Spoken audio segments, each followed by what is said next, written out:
Tak a začíname dnešný zápas. Joki má loptu a začal hrať prehadzovanú. Neveríme si, že hráme basketbal. Áno, Joki stále prehadzuje.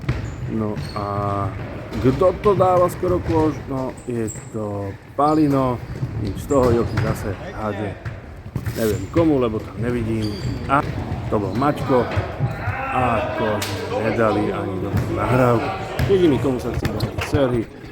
A poďme ďalej, tu tak vidíme záber 83, to je hrajúci kapitán Juri, no a nahráva Serhimu, Serhi dáva, neviem komu, nevidím tam. A Serhi dostal loptu a Jaročík, kto je to, prihráva aj Serhimu zase, no hádžu si tu loptu, horúci kameň, no ale to tak býva, červený sú najlepší a Serhi hádže. A prihrával Jarovi a Jaro skoruje, Maťku chytí loptu a je tu faul ako vždy. Jaro sa snaží dať úvodnú trojku, áno a nič, ako vždy. Doskok krásny od Maťka, alebo od Kuba, pardon. A Kubo ide cez polkla, dribluje, nahráva Mišovi, áno a Mišo dostal loptu. Mišo nahráva asi Maťkovi, nevidíme. Čo z toho bude? Joki dostal loptu a prehadzuje ako vždy.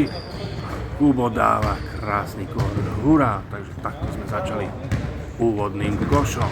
Červení šetria sily, Jaro si len tak pohodlne kráča, popri tom si dribluje, rozmýšľa, ako dá kôš, no uvidíme, komu nahrá.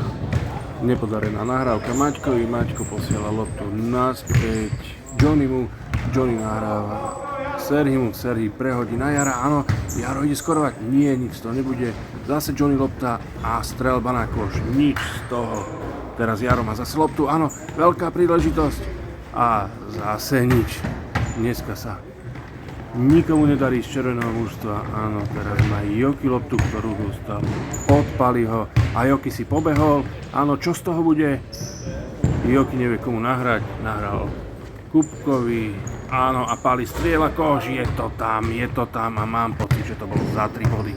Loptu má opäť Jaro, rozohráva, pozerá na všetkých okolo seba a rozmýšľa, čo z toho bude. Áno, pobehol si, teraz dostane Juraj loptu, teraz dostal Maťko loptu, netrafil Serhi ešte, že bol skoro pod košom, Jaro strieľa a zase nič, lopta vypadla z koša. No je toto možné, Pali prihráva Mišovi, Mišo beží na kôš a všetci čakáme, že Mišo dá trojku. Áno, Mišo sa rozbehol, áno, dribluje a mám pocit, že to bolo v aute. Joki pýta loptu, prehadzovaná ako vždy, Mišo dáva trojku, no nech sa páči, aký krásny kôš. Zase Mišo dáva ďalší kôš, krásny zostrih Mišovi, krásnych bodov a premenených hodov na kôš, paráda. Juraj hádže loptu Jarovi. Teraz zase Juraj od niekoho dostal loptu, neviem, kameraman je nejaký zhulený. Áno, Jaro hádže a zase nič. A máme loptu v aute. No čo bude v tomto útoku? Palino prihráva Mišovi a Pali. Tento fešak Pali chcel byť vystriedaný, vystriedal mňa a ja už som nemal kedy točiť. Takže možno na budúce. Chaloši, čaute.